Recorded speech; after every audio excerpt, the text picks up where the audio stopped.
My name is Samantha Bradley, and on my 32nd birthday, my sister Amber's 16-year-old daughter Jessica deliberately poured her cranberry cocktail down my new designer dress.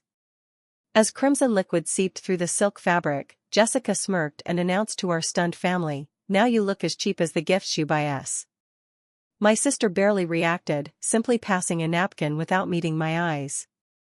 That moment crystallized years of building resentment and unspoken tension. As I stood there, humiliation burning through me, something hardened in my chest. Before this night ended, I knew our family would never be the same again. Before I begin my story, where are you watching from today?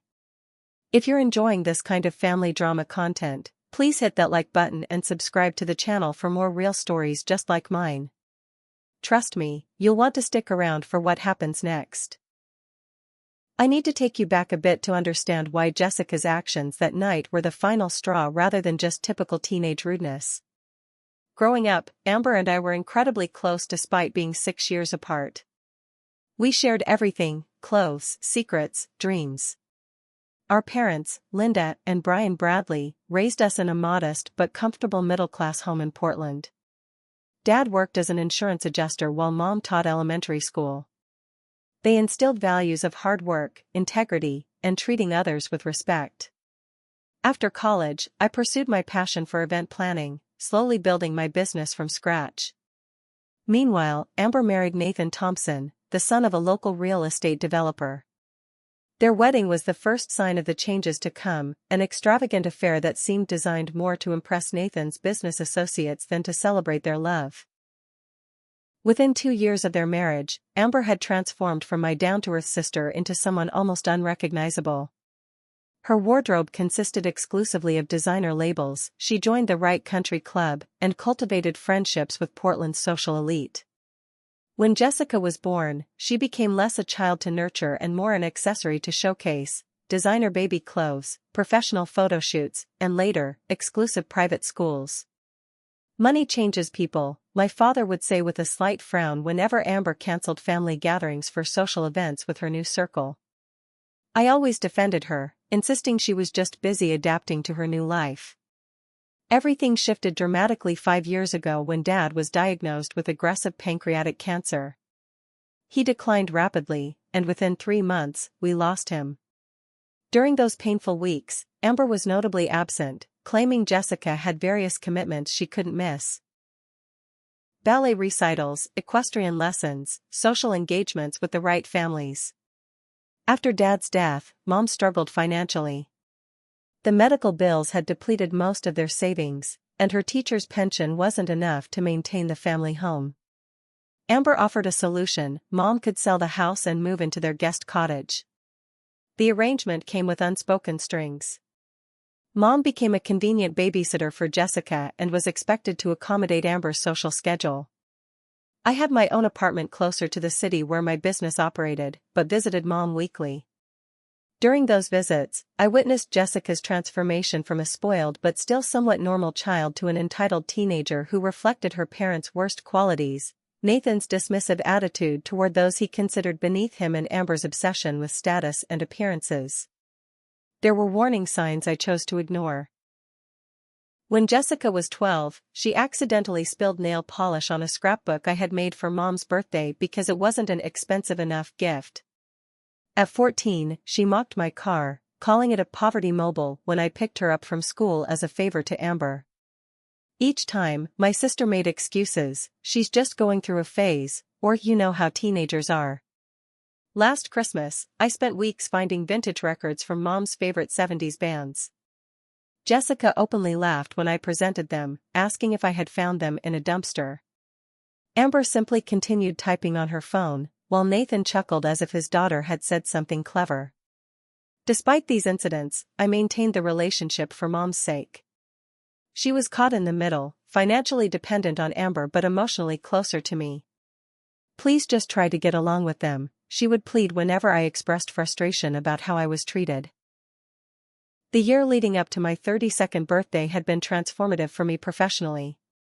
My event planning business, Memorable Moments, had finally broken through to high-profile clients. I had secured contracts with several tech companies for their product launches and executive retreats. For the first time, I was financially stable enough to consider buying a home instead of renting.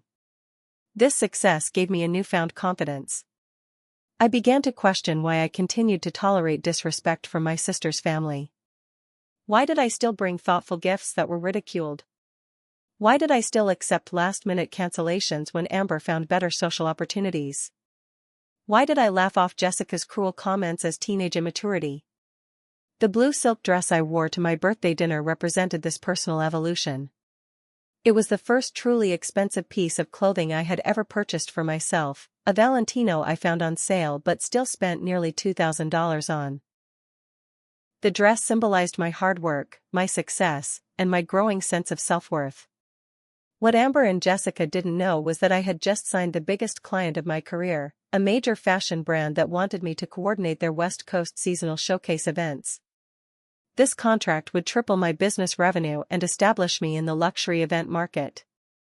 I had planned to announce this at dinner, hoping, perhaps naively, that my sister might finally show genuine pride in my accomplishments. Instead, I received a crimson stain and the confirmation that in their eyes, I would always be less than them, regardless of what I achieved. The evening of my birthday started with such promise. I had reserved a private dining room at Eloise, one of Portland's most acclaimed restaurants. The space featured floor-to-ceiling windows overlooking the Willamette River, with the city lights creating a magical backdrop as dusk settled. The table was beautifully set with white lilies, my favorites, which I had arranged with the restaurant in advance. I arrived early, greeting the staff and confirming the special champagne toast I had planned to celebrate both my birthday and my new contract. My business partner Tyler would join us later for dessert to help announce the news. I felt beautiful in my blue Valentino dress, which hugged my figure perfectly and made my eyes appear more vivid than usual. My blonde hair was styled in loose waves, and for once, I felt I could stand confidently alongside my always polished sister. Amber, Nathan, and Jessica arrived 20 minutes late without apology. Mom came with them, looking nervous and immediately giving me an apologetic look that suggested the ride over had been tense. "Happy birthday, Sam," Amber said, air-kissing near my cheek to avoid disturbing her makeup. She wore a black Chanel dress with pearls that I recognized from their recent trip to Paris. "This place is quaint. I didn't realize they had private rooms." Nathan barely looked up from his phone, offering a distracted, "Happy birthday," before immediately asking the server about the wine list and commenting that he hoped they had something decent. Jessica stood slightly behind them, engrossed in her own phone. At 16, she was already a mirror image of Amber, same honey blonde hair, same careful makeup, same evaluating gaze that seemed to calculate the worth of everything and everyone around her. "Jessica, say happy birthday to your aunt," Amber prompted with a nudge. "Happy birthday," she muttered without looking up from her screen. She wore a designer dress that seemed inappropriately mature for her age, with heels that probably cost more than my monthly rent. Mom hugged me tightly, whispering, "You look beautiful, sweetheart." She slipped a small package into my hand. "Nothing fancy, but I thought you might like it." Dinner began pleasantly enough with appetizers and drinks. A virgin cocktail for Jessica that looked identical to the adult versions, a concession Amber made to make her daughter feel included in sophisticated settings. The conversation revolved around Nathan's recent golf trip to Scotland, Amber's committee work for an upcoming charity gala, and Jessica's potential for early college admission to an Ivy League school. When I mentioned my business was doing well, Nathan interrupted, "Event planning, right? I'm always telling Amber that's more of a hobby than a career." "But good for you, finding something to keep busy with." I swallowed the retort rising in my throat and took a sip of wine instead. Mom shot me another apologetic look. "Actually, Samantha coordinates some very significant events," Mom offered. "She did that beautiful wedding for the Hendersons last month. It was in all the local magazines." "The Hendersons? Which ones?" Amber asked, suddenly interested. "Not Thomas and Elaine Henderson?" "Yes, their daughter Caroline's wedding," I confirmed, recognizing the calculation in Amber's eyes. The Hendersons moved in the same social circles she aspired to. You never mentioned you knew them, Amber said, her tone suggesting I had deliberately withheld valuable social currency from her. It was a professional relationship, Amber. I don't typically discuss my clients with family. Jessica looked up from her phone, suddenly engaged in the conversation. If you're so successful, why do you still drive that old Toyota? And why do you always get us such lame gifts? Jessica, Mom said quietly, that's not appropriate. What? I'm just asking. If Aunt Sam has all these fancy clients, why doesn't she ever look like it? Until tonight, I guess, she added with a pointed look at my dress. Is that new? It actually looks expensive for once. Before I could respond, our server arrived with the main courses, temporarily diffusing the tension. As we ate, I decided to press forward with my announcement despite the atmosphere. Tyler would arrive soon, and I wanted to share my news on my terms. Actually, I do have something to celebrate besides my birthday, I began after taking a fortifying sip of wine. My company just signed a major contract with Bellissima Fashion. I'll be coordinating all their West Coast showcase events for the next 2 years. Mom beamed with pride. Oh, Samantha. That's wonderful news. Nathan looked up from his steak with mild surprise. Bellissima? Isn't that the Italian luxury brand? How did you manage that? The incredulity in his voice made my jaw tighten, but I maintained my composure. Through hard work and a strong professional reputation, Nathan. The same way anyone succeeds in business. Amber's expression was difficult to read, somewhere between surprise and annoyance. Well, that's unexpected. I know Caroline Wilson's sister works in their marketing department. I suppose that connection helped? No, Amber. I've never met Caroline Wilson's sister. They selected my company based on my portfolio and references. Bellissima is so last season anyway, Jessica interjected, clearly parroting something she'd heard from Amber. Nobody who matters wears them anymore. I noticed Jessica's hand tightening around her glass as she spoke, a flash of something, jealousy? Anger, crossing her face. What happened next seemed to unfold in slow motion. Jessica stood abruptly, as if to reach across the table for the bread basket. As she extended her arm, her glass of cranberry juice accidentally tipped, sending a cascade of deep red liquid directly onto the front of my blue silk dress. The contrast was startling, vibrant crimson seeping into delicate azure, spreading rapidly across the expensive fabric. The table fell silent. Jessica didn't immediately apologize or show any remorse. Instead, she looked directly at me and said in a clear, deliberate voice. Now you look as cheap as the gifts you buy us. Maybe your fancy new clients won't notice the difference. The words hung in the air like poison. Mom gasped. Nathan had the audacity to suppress a smirk. Amber finally reacted, but only to pass me a napkin without meeting my eyes. Jessica, that's enough, she said half-heartedly. Apologize to your aunt. Sorry, Jessica said with a shrug that communicated she was anything but sorry. It was an accident, Amber added, immediately excusing her daughter's behavior. She's just tired from all her exam preparation. Harvard applications are so stressful, you know.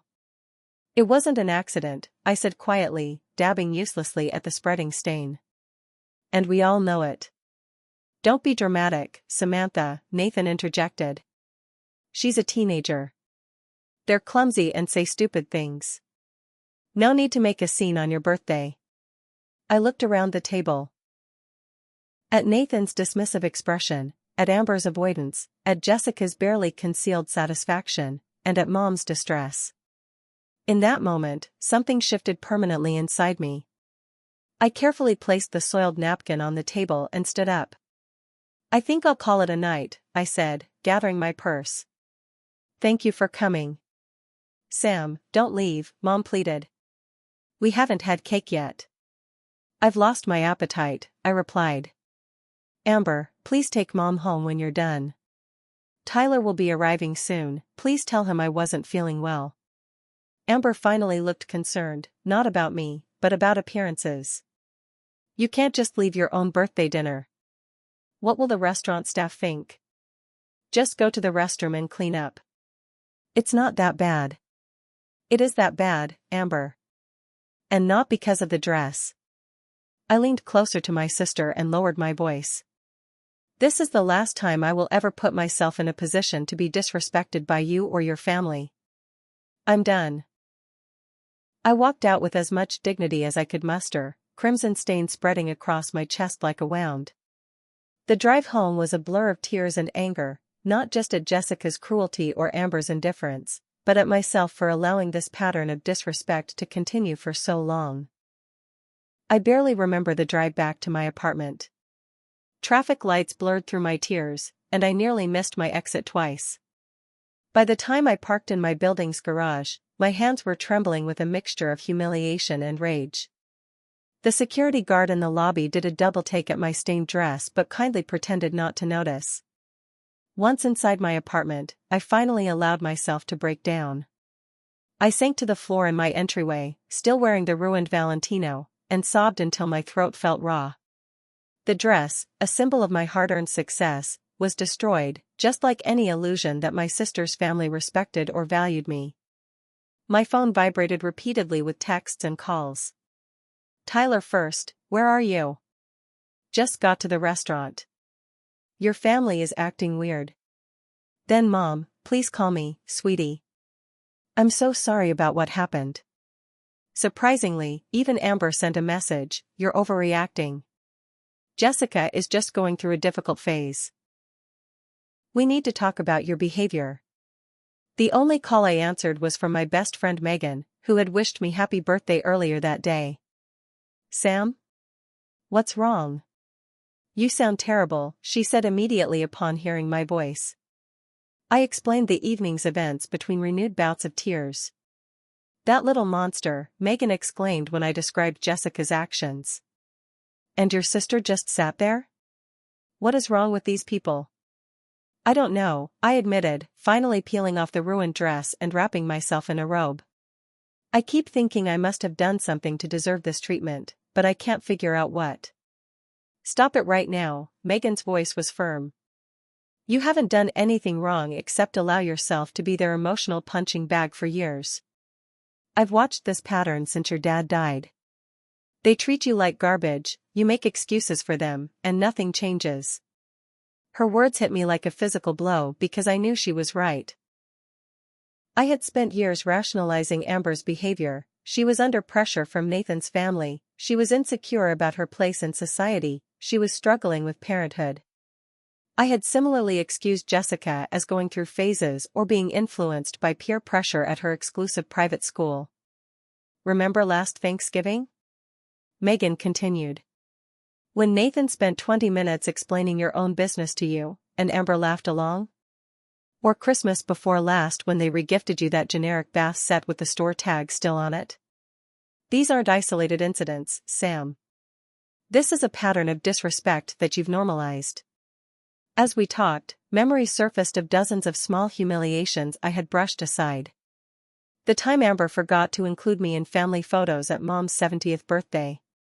The graduation gift for Jessica that Amber had returned because it wasn't appropriate, though she never explained why. The family dinner where Nathan had loudly discussed my dating life, suggesting I was still single at 32 because I was too picky and should lower my standards before it's too late. By the time I ended the call with Megan, it was past midnight. I had 3 missed calls from Mom and a text from Tyler saying he'd spoken to my family and wanted to check on me tomorrow. Exhausted, I fell into a restless sleep, dreaming of crimson stains that spread until they covered everything. Morning brought clarity along with the harsh reality of my ruined dress hanging over the bathroom door. In daylight, the damage was even more apparent, the beautiful azure silk permanently marred by an irregular crimson blotch, like a wound that would never heal. I touched it gently, remembering how proud I'd felt purchasing it, how it had represented a milestone in my career. I called Tyler to apologize for leaving him to deal with the aftermath of the dinner. As my business partner and friend, he had been excited to help celebrate our new contract. Don't apologize, he said immediately. Your family was weird when I arrived. Your mom seemed upset, your sister was fake cheerful, and her husband kept making jokes about dramatic women. The teenager was on her phone the whole time, smirking. I figured something bad happened. Something did, I confirmed, describing the incident. Tyler was silent for a moment before responding. You know, this reminds me of my own family situation. My older brother was always the golden child. Nothing I did was ever good enough. When I started my first business, he told everyone it was cute that I was playing entrepreneur. What did you do about it? I asked. I stopped trying to win his approval and limited our interaction to holidays and necessary family events. It wasn't about revenge, it was about self-preservation. Sometimes the most painful realization is that the people who should love and support you the most just don't. And no success or achievement will change that. His words resonated deeply. After we hung up, I made a decision that felt both terrifying and liberating. I would take a step back from my sister's family. No more accepting last-minute invitations when their better plans fell through. No more tolerating Jessica's rudeness as typical teenage behavior. No more pretending that Amber and Nathan's subtle put-downs didn't hurt.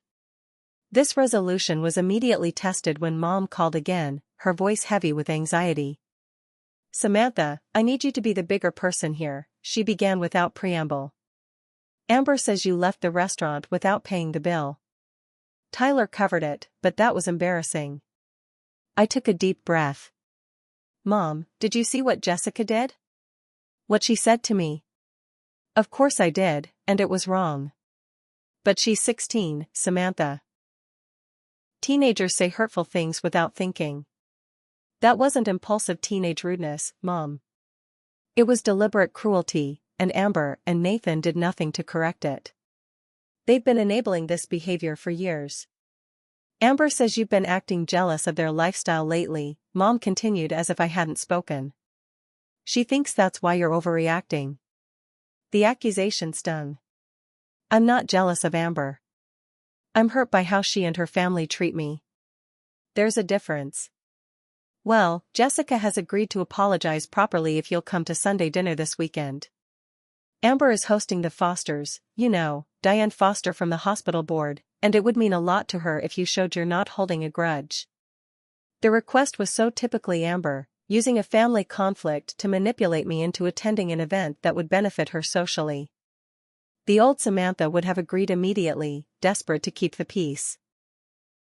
The new Samantha, still raw from last night's humiliation, found her voice. I won't be attending Sunday dinner, Mom. I need some time away from Amber and her family. I love you, but I can't keep pretending everything is fine when it isn't. Mom's disappointment was palpable, but for once, I held firm. After we hung up, I felt simultaneously guilty and relieved. I had finally established a boundary, however small. It was a start-a week past with minimal contact from my family. Mom called daily, but our conversations were brief and tense. Amber sent a few passive-aggressive texts suggesting I was being childish and making everyone uncomfortable. I focused on work, throwing myself into preparations for the Bellissima contract and trying to ignore the lingering hurt. Then came the call that changed everything. Samantha? It's Howard Baker. The voice was familiar. Howard had been my father's close friend and colleague for decades. I've been meaning to reach out to you for some time. Could we meet for coffee? There's something important I need to discuss with you. We arranged to meet at a quiet cafe near Howard's bank the following morning. Howard was retired now but had been a financial advisor at Portland National Bank where my father had kept his accounts. I hadn't seen him since Dad's funeral. Howard looked older than I remembered, his once salt and pepper hair now completely white. He greeted me with a warm hug before we settled at a corner table with our coffees. I've been following your success, he said with a genuine smile. Brian would be so proud of what you've accomplished with your business. Thank you, I replied, touched by the mention of my father.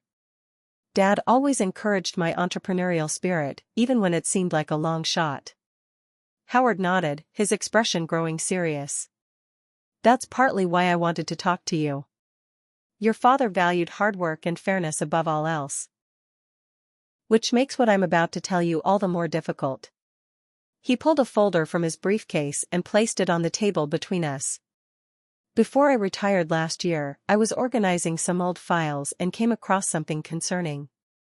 It's about your father's will and some financial arrangements made in the months before his death. My stomach tightened. What kind of arrangements? Howard opened the folder, revealing documents I had never seen before. Your father's original will, drafted 3 years before his illness, divided his assets equally between you and Amber, with provisions for your mother's ongoing care. But approximately 2 months before he passed, when he was heavily medicated for pain, a new will was executed. He pointed to a signature that was barely recognizable as my father's, a shaky, uncertain scrawl. This revised will left the majority of his assets to Amber, with only a small percentage to you. There were also several large loans made to Amber and Nathan during this period that were never repaid. I stared at the documents, my mind struggling to process what Howard was telling me. Are you saying Amber took advantage of Dad's condition to change his will in her favor? Howard's expression was grim. I can't prove intent, but the timing is suspicious. Brian was on significant pain medication by then, and his oncologist's notes indicate periods of confusion. What I can tell you with certainty is that large sums of money, nearly $200,000 in total, were transferred to Amber and Nathan's accounts in the weeks before and after the new will was signed. My hands trembled as I flipped through the papers. Why are you showing me this now? It's been 5 years. Professional ethics prevented me from coming forward while I was still at the bank. After retirement, I still wrestled with whether to tell you. But recently, I ran into your mother at the grocery store. She mentioned financial concerns and appeared worried about her living situation. It made me wonder if you were aware of the full picture. I wasn't, I admitted, a cold anger beginning to replace my initial shock. Did Mom know about this? Howard hesitated. I believe she did, yes. Her signature is on some of the transfer authorizations as a witness. But I don't know how much she understood about what was happening. As our conversation continued, more disturbing details emerged. The family vacation home in Cannon Beach, a modest but cherished cottage where we had spent summers throughout our childhood, had been sold by Amber shortly after Dad's death. The proceeds, which should have been split according to the original will, had gone entirely to Amber and Nathan. There's one more thing, Howard said as our meeting drew to a close. Your father made a separate investment account years ago that Amber doesn't know about. It was his personal savings, outside of the family finances. He intended it for his grandchildren's education. Jessica is the only grandchild currently, but the language specifically mentions grandchildren, plural. He clearly intended for any children you might have to benefit as well. I left the cafe with the folder of documents and a storm of emotions. Betrayal from Amber, disappointment in Mom for her complicity, and grief for my father, whose final wishes had been manipulated. I sat in my car for nearly an hour, unable to drive as waves of anger washed over me. When I finally felt composed enough to use my phone, I called my mother. Did you know? I asked without preamble when she answered. Her momentary silence was answer enough. Knew what, sweetheart? About Amber changing Dad's will when he was too sick to understand what he was signing. About the loans that were never repaid. About the beach house money. Mom's sharp intake of breath confirmed Howard's suspicions. Samantha, it wasn't like that. Your sister and Nathan were having financial difficulties. Your father wanted to help them. Financial difficulties? They live in a 5,000-square-foot house in West Hills, drive luxury cars, and send Jessica to the most expensive private school in Portland. Meanwhile, you're living in their guest cottage and worrying about money. Things aren't always what they seem, Mom said quietly. Nathan's business has had problems. The house, the cars, it's all for appearances. Amber was trying to protect Dad from worrying during his illness. By taking advantage of his condition to secure her financial future at my expense? How is that protection? I was afraid, Mom admitted after a long pause. Afraid of losing access to Jessica. Afraid of being alone. Your sister made it clear that if I contested anything after your father died, there would be consequences. The admission stunned me into silence. My mother had been manipulated as well, using her love for her granddaughter as leverage. I'm so sorry, Samantha, Mom continued, her voice breaking. I've been a coward. I told myself it was what your father would have wanted, for us all to stay together as a family. But he would be heartbroken by what's happened, by how Amber treats you. After ending the call with Mom, I found a text from Amber waiting. Mom says you're upset about ancient history. Dad knew what he was doing with his will. Stop trying to create drama just because you're jealous of our success. The message crystallized my resolve. This wasn't just about a ruined dress or a spoiled teenager's cruel comment anymore. This was about years of manipulation, lies, and exploitation, of me, of Mom, and of my father's memory. I made an appointment with Diane Mills, a lawyer specializing in estate issues, for the following day. I didn't know yet if I would pursue legal action, but I needed to understand my options.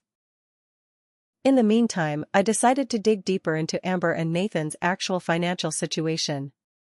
Their apparent wealth had always been taken at face value by everyone in the family. What if, as Mom had suggested, it was largely an illusion?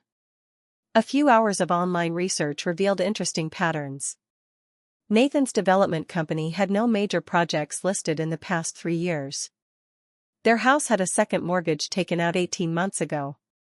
There were multiple tax liens filed against Nathan's business properties. Most tellingly, their social media showed lavish vacations and purchases, but public records indicated mounting debt. The picture that emerged was troubling. Amber and Nathan were living far beyond their means, maintaining a facade of wealth while apparently struggling financially. This added a new dimension to the family dynamics. Perhaps Amber's resentment toward my growing success stemmed not just from her need to feel superior, but from genuine financial insecurity. This realization didn't excuse their behavior, but it helped explain it. And it gave me the beginnings of a plan for how to address the situation in a way that might actually produce meaningful change. 2 days later, I was working at my favorite coffee shop when I heard someone call my name. Looking up, I saw a woman about my age with curly brown hair and a friendly smile, carrying a stack of papers. Samantha Bradley, right? I'm Rachel Winters, I teach English at Westridge Academy. It took me a moment to place her. Jessica's school? Rachel nodded, gesturing to the empty chair across from me. Mind if I join you for a minute? I've been wanting to talk to you. Curious, I agreed, closing my laptop. Rachel settled in with her latte, her expression turning serious. I hope this isn't overstepping, but I've been concerned about Jessica for some time now. I know you're her aunt, and I've tried reaching her parents multiple times without much success. Concerned how? I asked, instantly alert. Jessica's behavior at school has changed dramatically over the past year. Her grades have dropped significantly. She went from a straight-A student to barely maintaining C's. She's withdrawn from activities she used to enjoy, like debate club. And most concerning, there have been several incidents of bullying other students. This wasn't entirely surprising given Jessica's behavior toward me, but it was troubling nonetheless. What kind of bullying? Rachel sighed.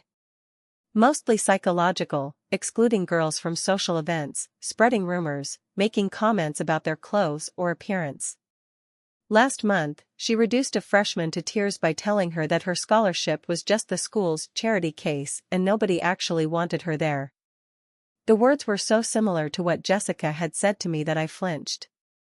Have you spoken to Amber and Nathan about this? I've tried. I've sent emails, left voicemails, even scheduled parent-teacher conferences that they've canceled at the last minute. The one time I did speak with your sister, she insisted Jessica was just going through normal teenage social adjustments and suggested I was targeting her unfairly. That sounds like Amber, I admitted. She's always excused Jessica's behavior. There's more, Rachel continued, lowering her voice. One of our counselors found Jessica's secret Instagram account. The content is concerning. Lots of posts about wealth and status, some pretty mean comments about classmates, and a relationship with an older boy that seems problematic. Older? How much older? I asked, alarm growing. He appears to be in college, maybe 19 or 20. His profile shows a lot of partying, some drug use. Jessica's been posting about sneaking out to meet him. This was worse than I had imagined. Despite my anger at Jessica, she was still my niece, and the thought of her potentially putting herself in danger was deeply concerning. I shouldn't be sharing this with you, Rachel admitted. But I've exhausted official channels, and I genuinely care about my students, even the difficult ones. Jessica is intelligent and capable, but she's heading down a destructive path. Behind all that entitlement, I sense a very insecure girl desperate for validation. We talked for nearly an hour. Rachel shared more details about Jessica's declining school performance and troubling social media presence. She believed Jessica's bratty behavior masked deeper issues, possibly related to pressure from her parents to maintain a perfect image while their actual circumstances were becoming more precarious. Kids know when there's instability at home, Rachel observed. Even if no one talks about it openly, they sense it. Jessica's obsession with status and material things might be her way of controlling something in her life when everything else feels uncertain. After Rachel left, I sat with my cold coffee, conflicted. Part of me wanted nothing to do with Jessica after how she had treated me. Another part recognized that she was still a teenager being shaped by the adults around her, primarily Amber and Nathan, whose values were clearly problematic. Following an impulse, I found Jessica's official Instagram account and sent her a direct message. Jessica, it's your Aunt Sam. I think we should talk, just the two of us. No lectures, I promise. The response came quickly. Why would I want to talk to you?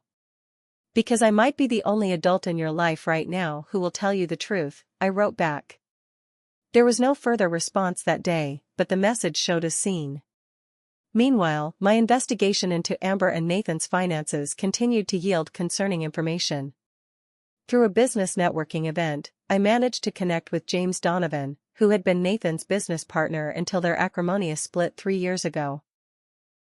James was initially reluctant to discuss Nathan, but after I explained some of the situation, he became more forthcoming. Nathan's company has been in trouble for years, James confirmed over drinks at a quiet bar downtown. That's why I left the partnership. He started making increasingly risky investments, borrowing against stable properties to finance speculative ventures. When I objected, he forced me out. But they still seem to be living very well, I noted.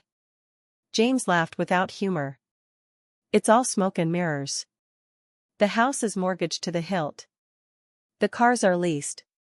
Last I heard, he was borrowing from private lenders at ridiculous interest rates just to maintain appearances.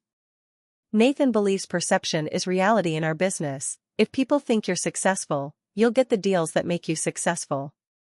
And my sister supports this approach?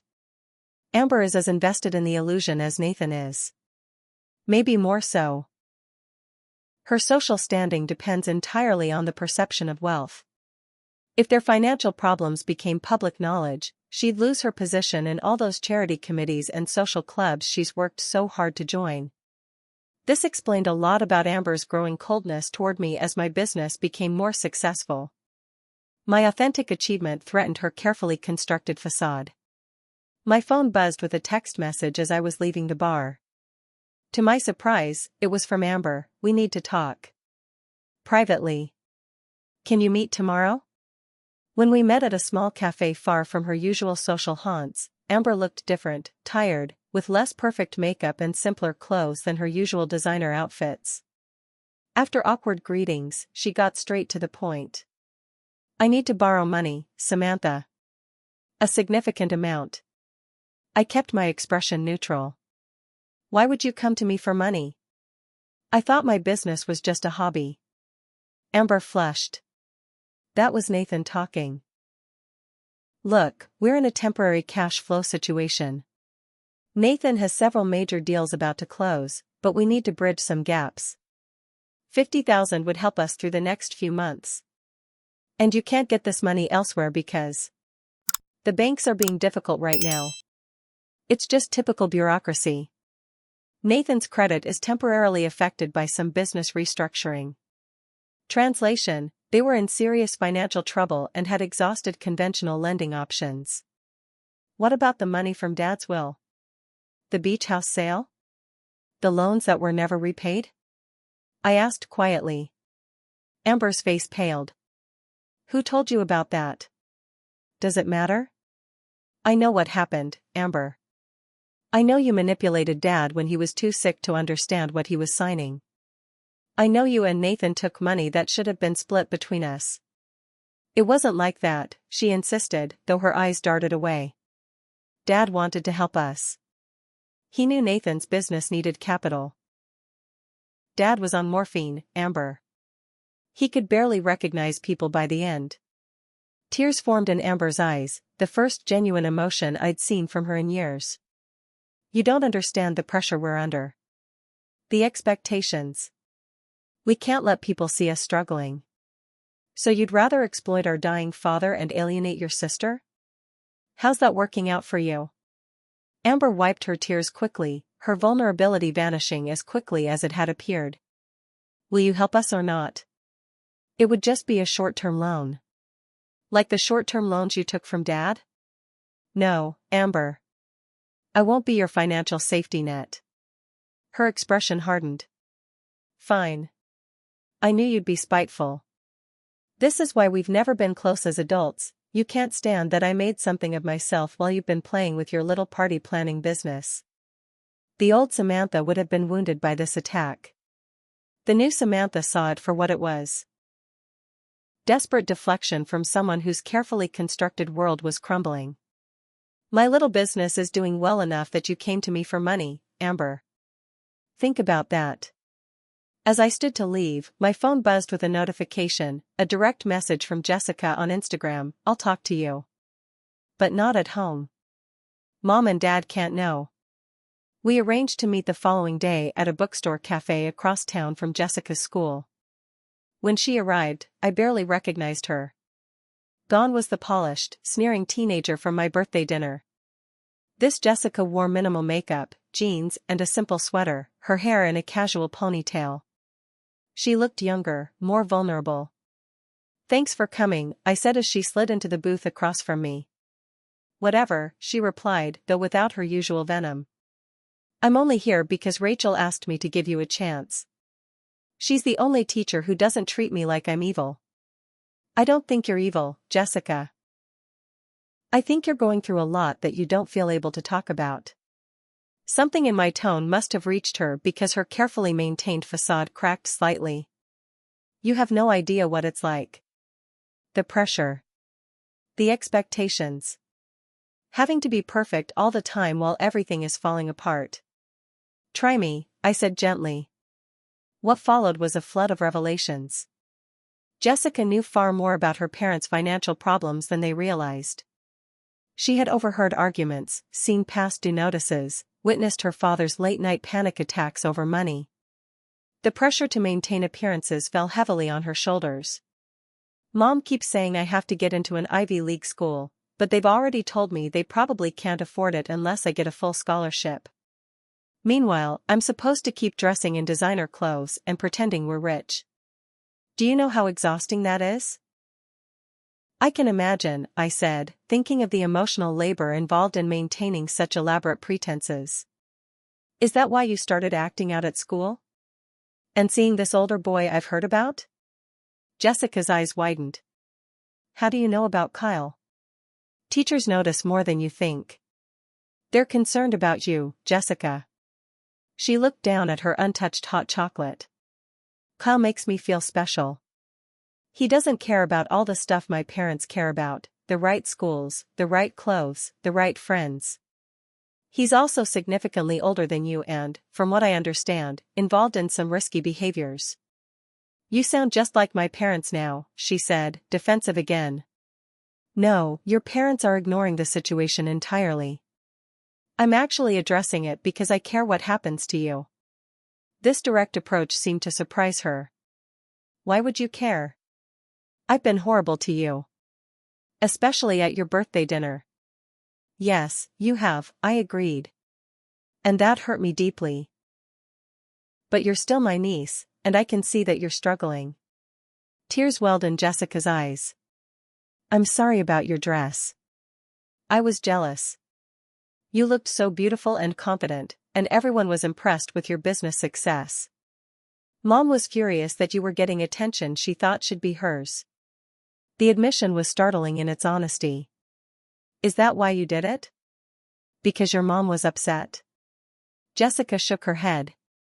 I did it because you seemed so genuine. Your success is real. Ours is all fake. And it made me angry that you could just be yourself while I'm stuck pretending all the time. By the end of our conversation, I had a much clearer picture of the dynamics at play in Amber's household. Jessica was both victim and perpetrator, modeling her parents' worst behaviors while suffering under the weight of their expectations and deceptions. She was crying out for boundaries and authenticity in the only way she knew how, however destructive. As we parted, Jessica surprised me with a quick, awkward hug. Thanks for not treating me like I'm stupid, she said. Everyone else just tells me how I should feel or what I should want. You're far from stupid, Jessica. You're actually quite insightful about what's happening in your family. Are you going to tell my parents we talked? I considered this carefully. Not the details. But I think things need to change for all of you. The current situation isn't healthy for anyone. They won't listen, Jessica said with the certainty of someone who had tried and failed to be heard many times. Maybe not to you or me individually. But things are coming to a head, Jessica. Change is inevitable at this point.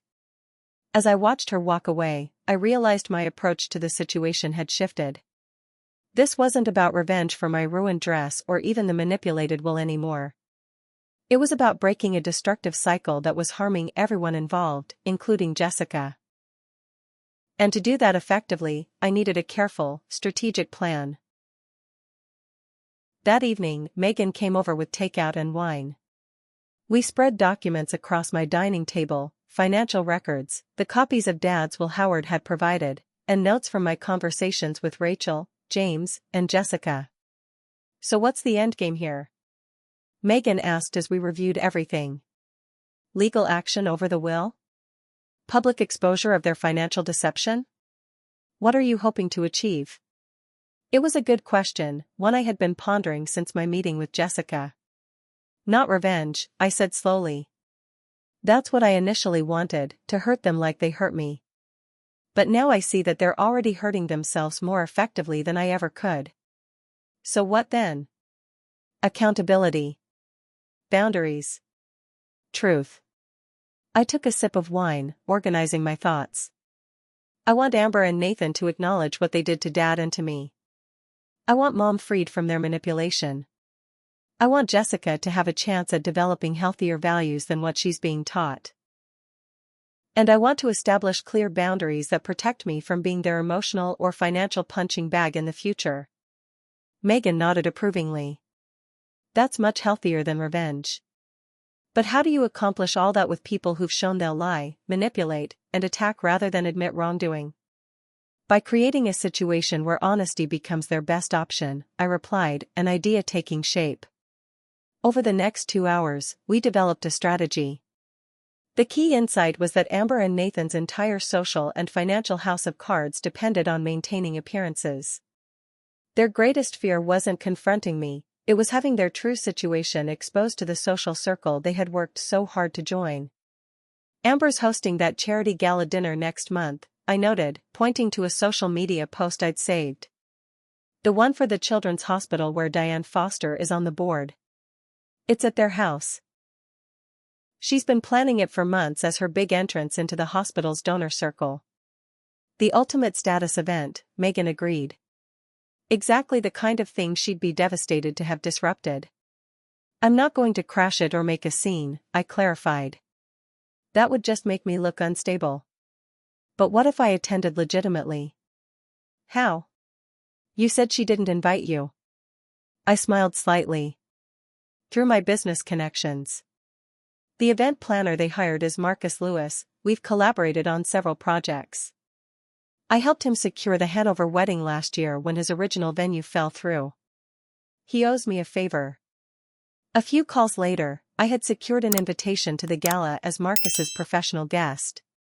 To observe his work was the official explanation, though Marcus clearly understood I had personal reasons for attending. The next part of the plan was more challenging. I needed evidence to support my position, not for legal action, but for the private confrontation I envisioned. My lawyer, Diane Mills, had confirmed that pursuing legal action over Dad's will after 5 years would be difficult and expensive, with uncertain results. However, she had added, there's nothing preventing you from using the evidence you have to negotiate a private settlement, especially if the other party has reason to avoid public scrutiny. I spent days organizing documentation, bank statements showing the suspicious transfers, medical records establishing Dad's mental state during the period when the will was changed, statements from his doctors about his medication regimen and its effects on his cognition. I even found emails from that period where Amber had told relatives Dad was too confused for visitors on days when important financial documents were signed. While I prepared this evidence portfolio, I also did something that felt both frivolous and deeply significant. I bought a new dress. Not just any dress, but a stunning emerald green Valentino that cost even more than the blue one Jessica had ruined. It was elegant, sophisticated, and projected exactly the image I wanted for the confrontation: successful, confident, and unshakable. Retail therapy? Megan teased when I showed her. Strategic wardrobe planning, I corrected with a smile. Appearance matters in Amber's world. I'm using that to my advantage. 2 days before the gala, I received another text from Jessica, "Can we meet again? It's important." We met at the same bookstore cafe. Jessica looked even more stressed than during our previous meeting. "Mom and Dad had a huge fight last night," she said without preamble. Something about a second mortgage payment being late. Dad said we might have to sell the house, and Mom completely lost it, saying her reputation would be destroyed. "I'm sorry you had to hear that," I said sincerely. "There's more," Jessica continued, her voice dropping. "I found letters from collection agencies in Dad's office. And Mom's been selling her jewelry, pieces she claimed were in the safe deposit box or being cleaned. They don't know I know." I considered how much to share with Jessica. She was still a teenager, and these were her parents, despite their flaws. But she was already aware of much more than they realized. "Jessica, your parents are in significant financial trouble," I said gently. "They've been maintaining a lifestyle they can't afford for some time now." "Why? What's the point of all this pretending? Wouldn't it be easier to just live normally?" The question revealed how much Jessica had matured in just the short time since my birthday dinner. For some people, the appearance of success becomes more important than actual happiness or stability. Your parents have trapped themselves in a cycle that's becoming increasingly difficult to escape. "What's going to happen to us?" she asked, vulnerability evident in her voice. "I don't know exactly," I admitted. "But things will change, they have to. The current situation isn't sustainable." "Will we lose everything? Will I have to leave Westridge?" I hesitated. "I can't promise anything, Jessica. But I want you to know that whatever happens with your parents, I'll be there for you. You won't face it alone." Tears filled her eyes. "Why are you being nice to me after what I did to you?" "Because I can see past that moment to who you could be when you're not trapped in your parents' value system. And that person is worth supporting." As we parted, Jessica surprised me again. "I'm not going to tell them we've been talking. But I think I'll stay with Grandma the night of the gala. I don't want to be there for whatever happens." Her intuition was remarkably accurate. "That might be wise," I agreed. The day before the gala, I made final preparations. I rehearsed what I would say, anticipating Amber and Nathan's likely reactions and planning my responses. I was not going to lose control or allow them to manipulate the situation. This would be a calm, factual confrontation with clear conditions. I also spoke with Mom, not revealing my full plan but preparing her for potential fallout. Things may change dramatically with Amber and Nathan soon, I warned her. I want you to know that whatever happens, you'll be okay. You can always stay with me if needed. What are you planning, Samantha? She asked, concern evident in her voice. Just a long overdue honest conversation, I replied. But honesty can be disruptive when people have built their lives around deception. That night, I laid out my emerald dress, the portfolio of evidence, and the carefully worded settlement agreement my lawyer had helped draft. I felt remarkably calm. This wasn't about humiliating Amber or destroying her social standing, it was about creating accountability and establishing boundaries that would ultimately benefit everyone, including Jessica. I slept better that night than I had since my birthday. The evening of the charity gala arrived with perfect early autumn weather, clear skies and mild temperatures ideal for the indoor-outdoor event Amber had planned. I arrived at her West Hills home precisely on time, joining a stream of Portland's social elite making their way up the winding driveway.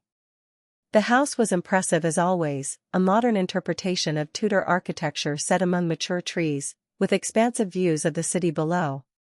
String lights adorned the manicured gardens, and staff in formal attire directed guests toward the entrance where Amber and Nathan greeted everyone. I hung back slightly, observing them. Both were impeccably dressed, Amber in a designer gown I recognized from recent fashion magazines, Nathan in a perfectly tailored tuxedo. They smiled and chatted with practiced ease, the perfect hosts. Only someone looking closely would notice the slight strain around Amber's eyes or the way Nathan's hand trembled slightly as he accepted a champagne flute from a passing server. When they spotted me in the receiving line, their reactions were telling. Nathan's smile froze in place while Amber's eyes widened momentarily before she composed herself. Samantha. What a surprise, Amber's voice was perfectly modulated despite her obvious shock. I didn't realize you were on the guest list. Marcus Lewis invited me, I explained smoothly. We've collaborated on several events. He thought I might appreciate seeing his work here.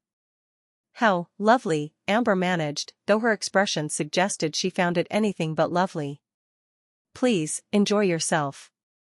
The home's interior had been transformed for the event.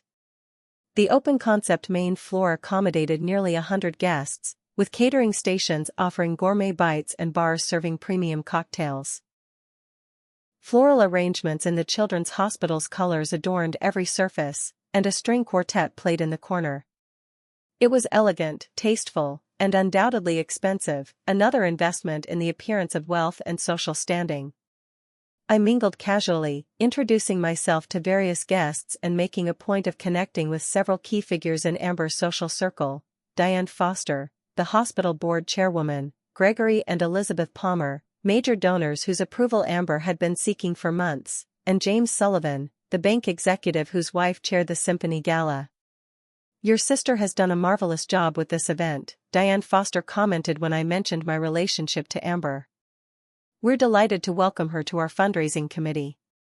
She's always had a talent for creating beautiful illusions, I replied with a smile that could be interpreted multiple ways.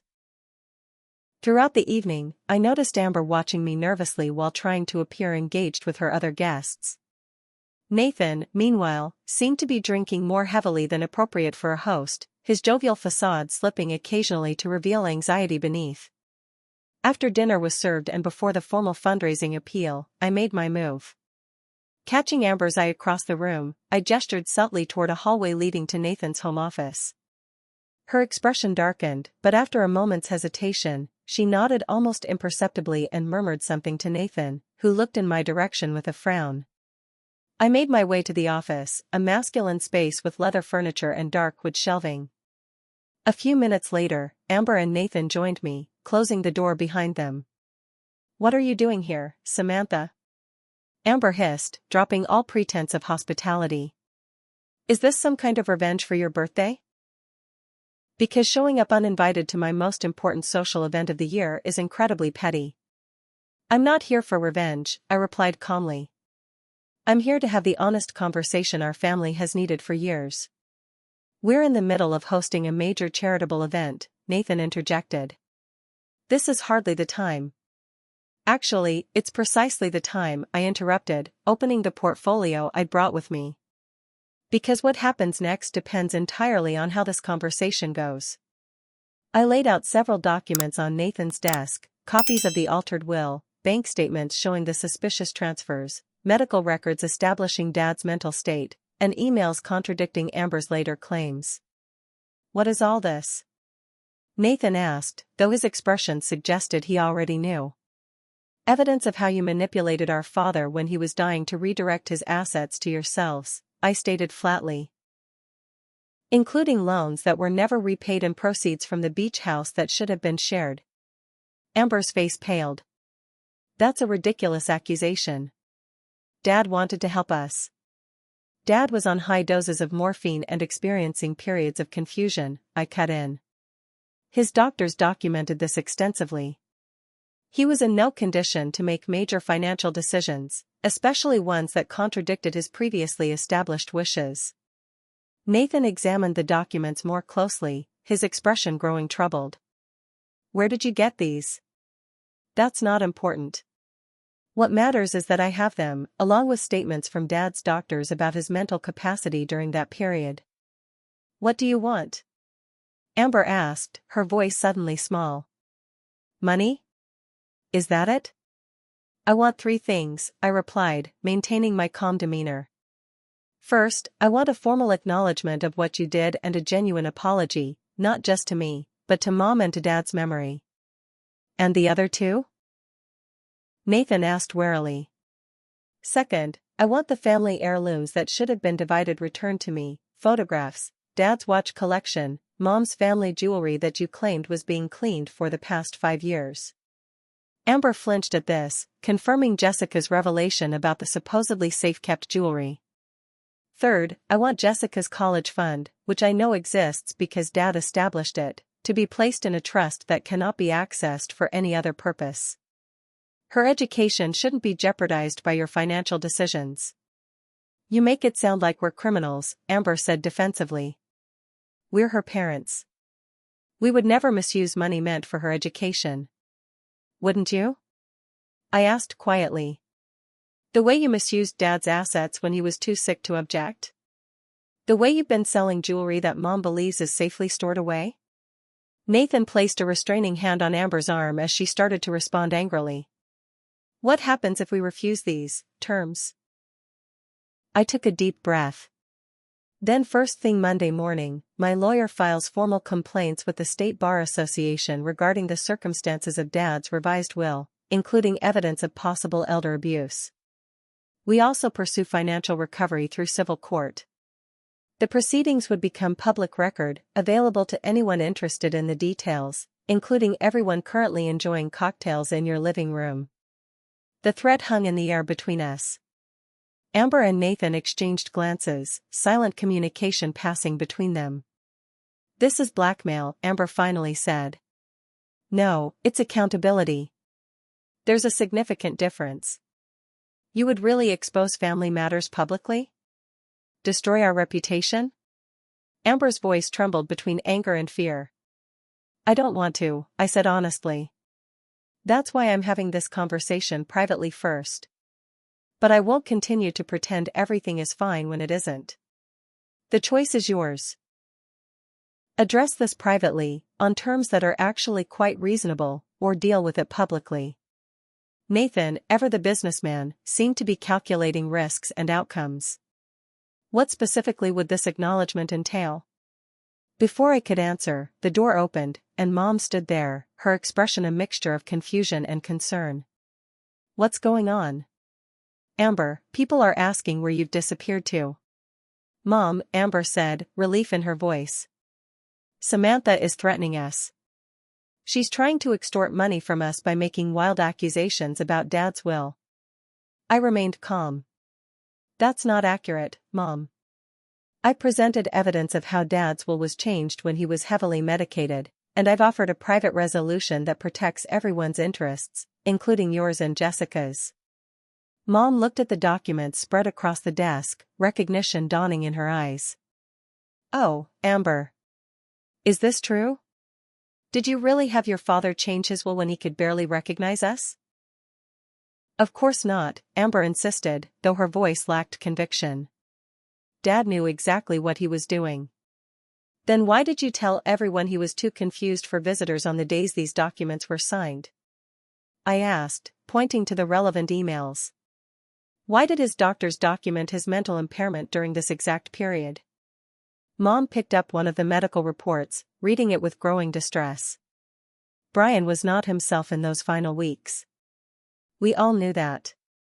I thought. I believed you when you said he wanted to ensure you and Jessica were provided for.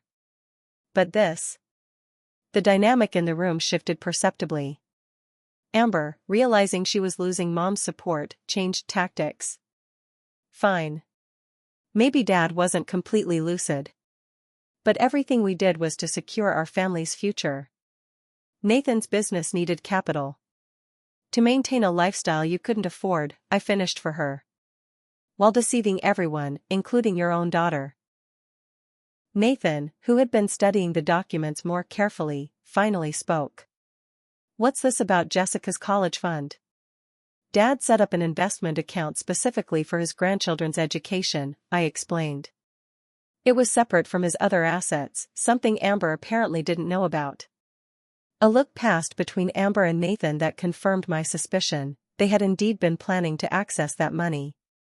Jessica deserves security, I continued. She shouldn't pay the price for financial decisions she had no part in making.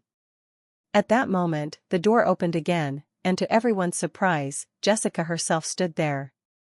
She was supposed to be at Mom's cottage, safely away from this confrontation. Jessica! Amber exclaimed. What are you doing here? You're supposed to be with Grandma. I came back to get my laptop, Jessica said, her gaze moving between all of us and the documents on the desk. What's happening? The adults in the room fell silent, no one quite sure how to explain the situation to a 16-year-old. Finally, I spoke. We're having an important family discussion about finances and your grandfather's will. It's complicated, but it affects your future too. Jessica's expression hardened with unexpected maturity. Is this about how Mom and Dad changed Grandpa's will when he was sick? And how they've been pretending to be rich when we're actually broke? The shocked silence that followed was deafening. How do you know about that? Nathan finally asked. I'm not stupid, Jessica replied with a hint of the attitude I recognized. I've heard you fighting about money for years. I've seen the bills you hide. And I found the original copy of Grandpa's will in your desk last year when I was looking for stamps. She turned to me, surprising everyone further. Is this why you asked me to stay at Grandma's tonight? To protect me from this? I nodded. I didn't want you caught in the middle. I've been in the middle my whole life, Jessica said with unexpected wisdom. Always trying to be what they wanted, always feeling like it was never enough. She looked directly at her parents. I'm tired of pretending. I'm tired of the pressure to be perfect when everything around me is falling apart. Amber seemed genuinely shocked by her daughter's words. Jessica, we've given you everything, the best schools, the best opportunities. You've given me things, Jessica interrupted. Designer clothes and expensive lessons. But you've never given me what I actually needed, honesty, stability, realistic expectations. In that moment, something shifted in Amber's expression, a crack in the facade she had maintained for so long. For perhaps the first time, she was seeing her daughter not as an extension of her social aspirations but as a person with her own needs and perceptions. We should continue this discussion after your guests leave, Mom suggested gently, ever the peacemaker. You have responsibilities as hosts right now. Nathan nodded, straightening his tie as if physically pulling himself back into his role. Agreed. Samantha, we'll review your proposal and discuss it tomorrow. That works for me, I agreed, gathering the documents back into my portfolio. But I'll need your decision by noon tomorrow. My lawyer is prepared to file first thing Monday morning otherwise. As we prepared to return to the gala, Jessica surprised everyone one final time by approaching me. Thank you, she said quietly. For being the only one willing to say what everyone knows but pretends not to see. The rest of the evening proceeded with a strange undercurrent of tension beneath the surface of social pleasantries. Amber and Nathan performed their hosting duties flawlessly, though anyone watching closely might have noticed the strain in their smiles. I remained for another hour, making polite conversation with guests before making a discreet exit. As I drove home in the cool autumn night, I felt oddly peaceful. Whatever happened next, the truth had finally been spoken aloud. The patterns of deception and manipulation that had defined our family for years had been exposed to light. And in that exposure lay the possibility, however faint, of healing. 1 month later, I celebrated my rebirthday at my apartment with a small gathering of true friends. Tyler and Megan were there, along with a few colleagues from my event planning business. The atmosphere was relaxed and genuine, no pretense, no performance, just people who genuinely enjoyed each other's company. Most surprising among the guests was Jessica, who had been staying with me 3 days a week while attending therapy sessions. The arrangement had been part of the settlement reached with Amber and Nathan. Jessica would split her time between my apartment and her parents' home, which they had decided to sell in favor of a more modest house in a different neighborhood. "How does it feel to be 32 in 1 month?" Megan asked, raising her glass in a toast. "Lighter," I replied honestly. "Like I've set down a burden I didn't realize I was carrying." The aftermath of the gala confrontation had unfolded in unexpected ways. After their guests departed that night, Amber and Nathan had a long, difficult conversation with Mom and Jessica. According to Mom, there had been tears, recriminations, and eventually, painful admissions. The next morning, they had contacted me with their decision. They would accept my terms rather than face public exposure. The formal acknowledgement came in the form of a letter, written in Amber's handwriting, that detailed the manipulation of Dad's will and expressed what seemed like genuine remorse. While it couldn't undo the past, it represented the first honest communication between us in years. The family heirlooms were returned within days, Dad's watches, family photographs I hadn't seen in years, and various keepsakes that held more sentimental than monetary value. Some of Mom's jewelry had indeed been sold, but Amber surrendered the remaining pieces along with a notarized statement about what had been liquidated and when.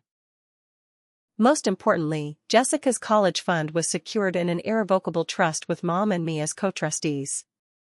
Whatever financial challenges Amber and Nathan faced going forward, Jessica's education would be protected. The most surprising development had been Jessica's request to spend time living with me. "I need to see how normal people live," she had explained with typical teenage bluntness.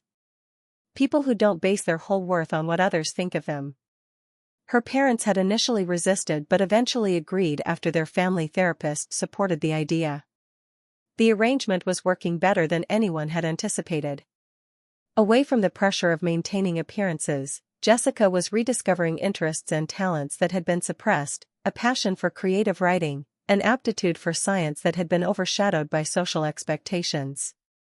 "I finished that college application essay," Jessica announced, joining our conversation. "The one about overcoming challenges." "The honest one?" I asked. She nodded. "It's terrifying to submit something so personal, but it feels right." Jessica had decided to write about her journey from valuing status and appearances to seeking authenticity, a risky choice for college applications, but one that reflected her genuine growth. As the evening progressed, there was another unexpected arrival, Mom, accompanied by Amber. They had texted asking if they could stop by briefly. "We won't stay long," Amber promised as I welcomed them in. "We just wanted to drop something off." She handed me a box wrapped in simple blue paper, the exact shade of the dress Jessica had ruined on my birthday. Inside was a nearly identical Valentino dress. "It's not the same one," Amber admitted. "That was discontinued. But the boutique helped us find something similar from this season's collection." I was speechless, not just at the gift but at the effort and thought it represented. "It was Jessica's idea," Amber continued, glancing at her daughter with something like newfound respect. "But I wanted to be part of it too." Jessica approached, looking uncharacteristically nervous. "There's a card," she said, pointing to an envelope I had missed. The card contained a handwritten note from Jessica: "Some stains can't be removed, but new beginnings are still possible. I'm sorry for the pain I caused. Thank you for seeing me as more than just my mistakes." The simple sincerity of the message brought tears to my eyes. "Thank you," I said to both of them. "This means a lot." Amber looked around my apartment, at my friends, at the modest but warm gathering so different from her elaborate social events. For a moment, something like wistfulness crossed her face. "You've built a good life, Sam," she said quietly. "A real one." She didn't stay long, explaining she had to meet Nathan at their realtor's office to sign papers for their home sale. But before leaving, she hugged me, not the air kiss of social obligation, but a genuine embrace we hadn't shared in years.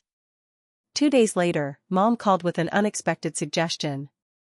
"I'd like us all to visit your father's grave together. It's been 5 years, and we've never gone as a family."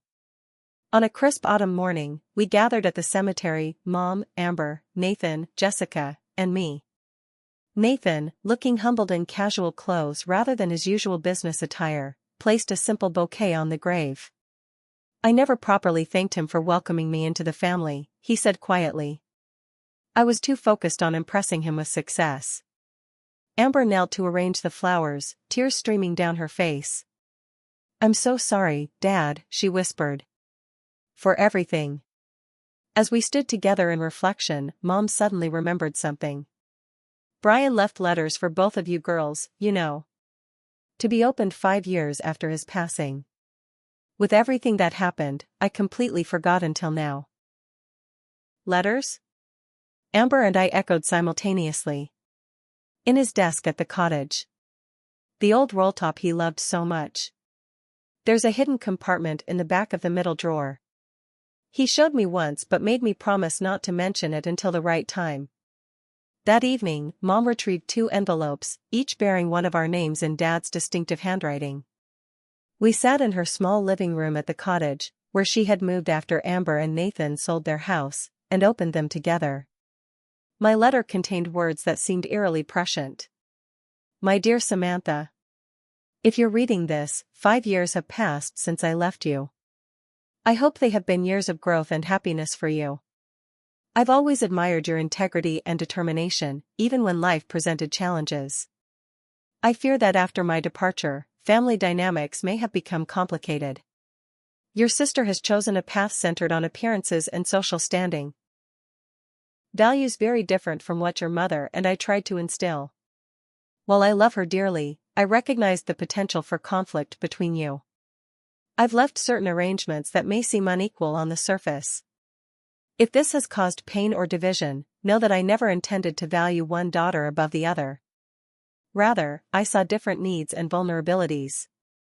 The true inheritance I wished to leave you both was not money or possessions, but values, honesty, compassion, and the courage to live authentically. These cannot be divided or diminished, they can only grow when shared. If discord has arisen, remember that healing begins with truth. Some light must enter before wounds can heal. Trust yourself, Samantha. Your strength has always been in seeing things as they truly are, not as others wish them to appear. With endless love and pride. Dad. Amber's letter contained similar sentiments but with guidance specific to her situation. As she read silently, her expression shifted from defensive to reflective to openly sorrowful. "He knew," she whispered finally, looking up with tear-filled eyes. "He knew what I was becoming and where it would lead. He tried to warn me." She handed me her letter, allowing me to read the closing paragraph. "Remember, Amber, that a life built on appearances will eventually collapse under its own weight. True security comes not from what others think of you, but from what you know of yourself. It's never too late to realign your path with your authentic values. Your sister may be your greatest ally in this journey, if you can find the courage to be vulnerable with her." We sat in stunned silence, processing Dad's posthumous insights. He had anticipated the family fractures and had left us a roadmap toward healing, if we were brave enough to follow it. "It's like he left us breadcrumbs," Jessica observed, her perspective adding unexpected wisdom to the moment. Little clues that would only make sense when we were ready to see them. Nathan, who had remained respectfully quiet during our reading, finally spoke. "Your father was a wise man. I wish I had appreciated that more when he was alive." In the weeks that followed, our family began a tentative reconstruction. Amber and Nathan downsized to a comfortable but modest home and began the painful process of financial recovery. Nathan returned to the fundamentals of his business, focusing on sustainable projects rather than speculative ventures designed to impress. Amber resigned from several social committees that had consumed her time and energy, focusing instead on a single cause she genuinely cared about: supporting families of cancer patients.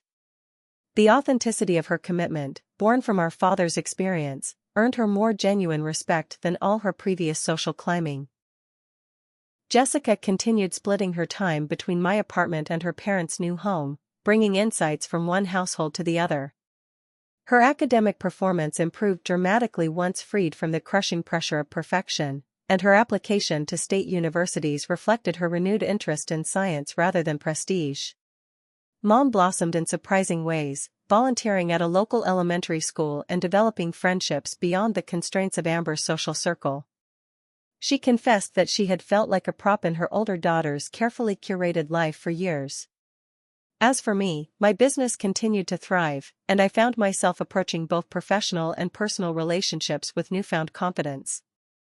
The validation from Dad's letter had healed something deep within me, the lingering doubt that perhaps I was somehow less worthy than my seemingly more successful sister. On a quiet evening 6 weeks after my rebirthday celebration, Amber came to my apartment for coffee, just the two of us, no pretense, no agenda. "I've been thinking about your birthday," she said as we sat at my kitchen table. "Not the disaster this year, but when we were kids. Remember how Dad would always make those ridiculous scavenger hunts for our presents?" I smiled at the memory. "With the clues written in terrible rhymes?" "Yes. It would take us hours sometimes." "He was teaching us even then," Amber mused. "That the value was in the journey, not just the gift at the end." "I never thought of it that way," I admitted. "But you're right." We talked for hours that night, sharing memories and perspectives without the defensive barriers that had defined our adult relationship. There were still moments of tension, old patterns threatening to resurface, but something fundamental had shifted between us. As Amber was leaving, she paused at the door. "That dress Jessica ruined. It looked beautiful on you. Not because it was expensive, but because you were confident in it." I was jealous of that confidence. "I think I have been for years." The admission stunned me with its vulnerability. "I was always jealous of your seemingly perfect life," I confessed. I guess we were both seeing what wasn't really there. "To authenticity," Amber said with a small smile, "however messy it might be." "To authenticity," I agreed. My journey from humiliation to healing hadn't followed the path I initially expected. What began as a quest for justice or even revenge had transformed into something more valuable, a breaking of destructive patterns that had imprisoned us all in different ways.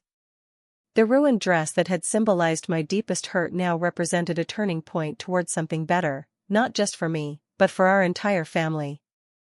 Sometimes the most powerful response to cruelty isn't retribution but truth, even when that truth is painful to acknowledge. And sometimes, what looks like the end of something important is actually the beginning of something essential. Have you ever experienced a moment when someone's cruelty unexpectedly led to positive change in your life? How did you handle family conflicts that seemed impossible to resolve? Please share your thoughts in the comments below.